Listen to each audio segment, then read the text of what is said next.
હું કનુભાઈ હરિલાલ શાહ 1987થી અંબિકા નિકેતન મેડિકલ ટ્રસ્ટની સ્થાપના થઈ ત્યારથી આજ દિન સુધી આ ટ્રસ્ટમાં હું ખજાનચી તેમજ ટ્રસ્ટી તરીકેની સેવા આપું છું. 1987માં પૂજ્ય ભારતી મૈયાને આશીર્વાદથી આ સેવા ટ્રસ્ટમાં અમે સામેલ થયા. ત્યારબાદ નક્કી કર્યું કે કોઈ સારી પ્રવૃત્તિ કરવી, તો 1990માં અમે રાણી તળાવમાં એક સેન્ટર ચાલુ કર્યું. ત્યારબાદ 2000ની સાલથી સગ્રામપરામાં કેપી સંઘવી નામની હોસ્પિટલ ચાલુ કરી અને એ હોસ્પિટલ આજ દિન સુધી ગરીબોની સારી એવી સેવા અમે કરી છે. અને કોવિડમાં પણ અમે નહીં નફો નહીં નુકસાને લોકોની સેવા કરી છે. અમારું ત્યાં કોઈ પણ ગ્રાહકનું 3 લાખથી ઉપરનું બિલ બન્યું નથી, જ્યારે બીજી બધી સંસ્થાઓમાં પ્રાઇવેટ હોસ્પિટલમાં તો 30થી 25 લાખ 50 લાખ રૂપિયા ખર્ચો કરીને લોકો મરી ગયા છે. જ્યારે અમે આ સંસ્થાએ 3 લાખથી ઉપરનું કોઈ બિલ બનાવ્યું નથી અને મરણનો રેશિયો ઘણો જ ઓછો અમારો ત્યાં હતો. આ રીતે અમે સેવાઓ કરીએ છીએ અને આજ દિન સુધી દરેકને અમે જે સેવા કરીએ છીએ એમાં નહીં નફો નહીં નુકસાન, કોઈ ગોળમાલ નહીં, પ્રાઇવેટ હોસ્પિટલ મારફત કે જે અહીંયા આગળ અમને કરી શકે. અમે સેવાકીય ભાવનાથી જ આ હોસ્પિટલ ચલાવીએ છીએ અને દાતાશ્રીઓને મારી નમ્ર વિનંતી છે કે ભાઈ આ હોસ્પિટલમાં સારું એવું દાન આપો, જેથી અમે ગરીબોની સેવા કરી શકીએ. આ અગાઉ ઘણા દાતાઓએ અમને સારી સેવા આપી છે, તે બદલ દાતાઓનો હું આભાર માનું.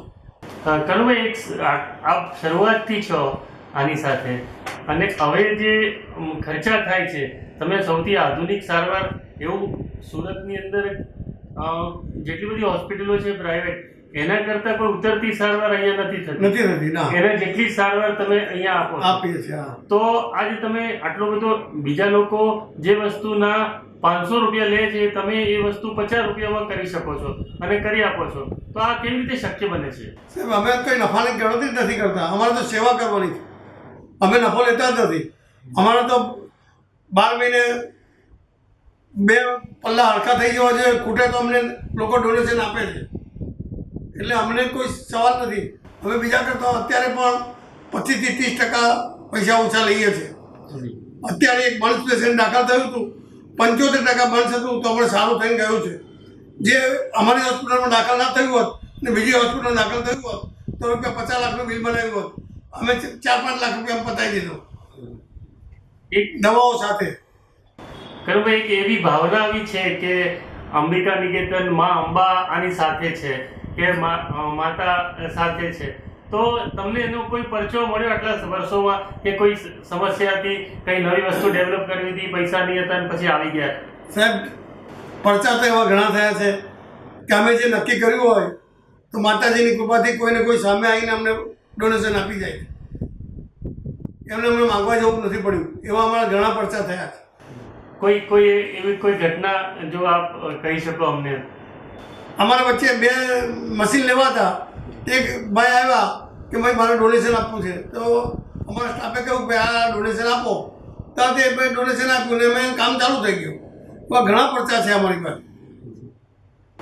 બીજી કોઈ એવી યાદગાર ઘટના અમને બતાવવા માંગતા હોય, તમને યાદ રહી ગઈ હોય કે જે બધા લોકોએ જાણવી જોઈએ કે કોઈ હોસ્પિટલ ચલાવવી હોય તો આ રીતે જ ચલાવવી જોઈએ અને સેવાની ભાવના જ હોવી જોઈએ, એની એવું બતાવતી એવી કોઈ વસ્તુ તમે અમારી સાથે શેર કરવા માંગતો? સુરત શહેરમાં એવી ઘણી સંસ્થાઓ છે, સેવાકીય સંસ્થાઓ કે જે અમારે જેવું કામ કરે છે,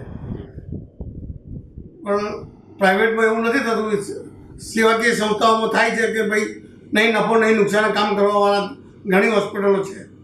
એવું મારું નામ લેવાની જરૂર નથી, પણ ઘણી હોસ્પિટલો છે. અમારી એક હોસ્પિટલ કરે છે એવું નથી, ઘણી હોસ્પિટલો સારી એવી સેવા કરે છે. પણ 25 વર્ષથી અમે આ 25 વર્ષથી આ જગ્યાએ છે, ઘણી સારી સેવા કરીએ છીએ અને કરતા રહીશું. એટલે 25 વર્ષથી આ કરવું તમને, એટલે સતત કરવું એક સિદ્ધિ કહેવાય. એ અમારી માતાજીની અમારી પર કૃપા અને માતાજીના નામથી જ આ ચાલે છે. જી જી